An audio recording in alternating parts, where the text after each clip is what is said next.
భీమిని నియోజకవర్గంలో రాబోయే ఏ ఎన్నికల్లోనైనా వైఎస్ఆర్ కాంగ్రెస్ పార్టీ ఘన విజయం సాధించి జెండా ఎగరవేయడం ఖాయమని భీమిని నియోజకవర్గ సమన్వయకర్త మధ్య శ్రీనివాసరావు ధీమా వ్యక్తం చేశారు. నమ్మిన వాళ్ళు ఖచ్చితంగా మీ గౌరవం కాపాడడానికి మీరు తలెత్తుకుని తిరిగేలా ఈ వేదిక మీద నాయకత్వం తలెత్తుకుని తిరిగేలాగా ప్రవర్తిస్తానే తప్ప ఎప్పుడు కూడా మీరు తల దించుకునేలాగా ఈ జనసేన ఎప్పుడు కూడా ప్రవర్తించమని చెప్తా ఉన్నాను.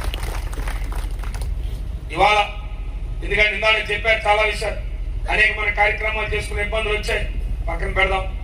ఇవాళ నుంచి మళ్ళీ మొదలు పెడదాం. ఖచ్చితంగా ఒక సామాన్యమైన స్థాయి నుంచి రాబోయే రోజుల్లో గ్రామాలు ఇందాక చెప్పారు, నా కూతురు చెప్పింది, ఈ ప్రాంతంలో భోగాపురం నియోజకవర్గం ఇవాళ భోగాపురంలో ఇంటర్నేషనల్ ఎయిర్పోర్ట్ వస్తుందా అంటే ఇవాళ ఆనాడు జగన్మోహన్ రెడ్డి నాయకత్వంలో పెద్దలు సత్యబాబు గారు కానీ నేను కానీ ఆనాడు ఉన్న శాసనసభ్యులు అప్పలనాయుడు గారు మేమందరం కృషి చేస్తే ఇవాళ భోగాపురం విమానాశ్రయం ఇవాళ భోగాపురం విమానాశ్రయం వచ్చిందంటే నేను వేరేగా చెప్పాల్సిన అవసరం లేదు. ఇవాళ భీమిలి కానీ భోగాపురం కానీ మండలాలు కానీ లేదా గ్రామాలు కానీ ఇవాళ దేశంలో ఏ రకంగా ఉన్నప్పుడు కూడా మీ ప్రాంతాల్లో ఉన్న భూములు కానీ ఈ ప్రాంతంలో అభివృద్ధి కానీ ఏ రకంగా జరగబోతుందో నేను చెప్పాల్సిన అవసరం లేదు. ఇవాళ మీరు అందరూ కూడా ప్రత్యక్షంగా చూస్తా ఉన్నారు.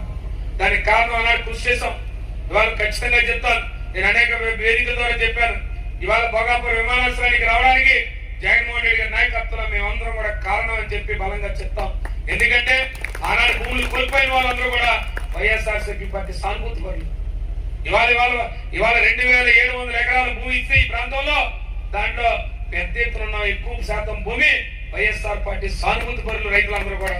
ఇవాళ రైతుల త్యాగాల వల్ల ఇవాళ ఆ విమానాశ్రయం ఇవాళ ఎవరైతే టోపీలు పెట్టుకొని ఇవాళ పెద్ద ఎత్తున మైకుల ముందు ఫోటోలు తీసుకొని సోషల్ మీడియాలో పెడుతున్నారో వాళ్ళకున్న అధికార హోదాతో రాజ్యాంగం కల్పించిన వారికి వచ్చిన హోదాతో చేస్తున్నారు తప్ప వారెవరు కూడా 1% కాదు కదా, ఒక అంగుళం కూడా వారి తాలూకా కాంట్రిబ్యూషన్ ఈ ప్రాంతంలో లేదని చెప్పి మేము ఘంటాపదంగా చెప్తాం ధైర్యంగా.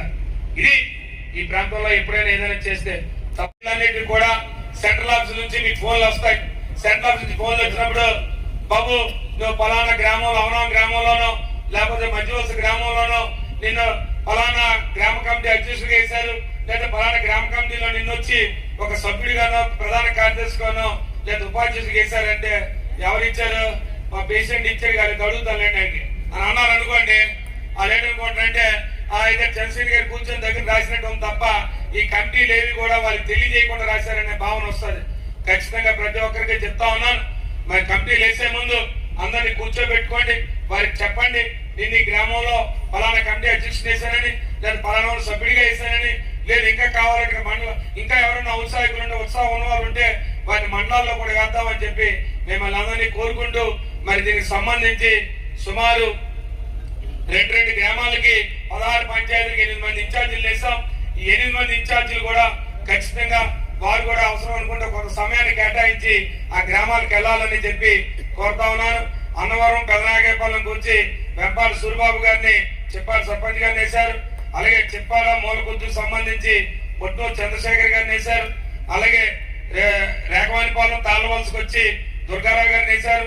అలాగే టీ నగరంపాలెం తాటూరుకు వచ్చి అక్రమాన్ అప్పలనాయుడు గారిని వేశారు. మధ్యవలస లక్ష్మీపురంకి వచ్చి మన మధ్య వెంకటరమణ గారిని వేశారు.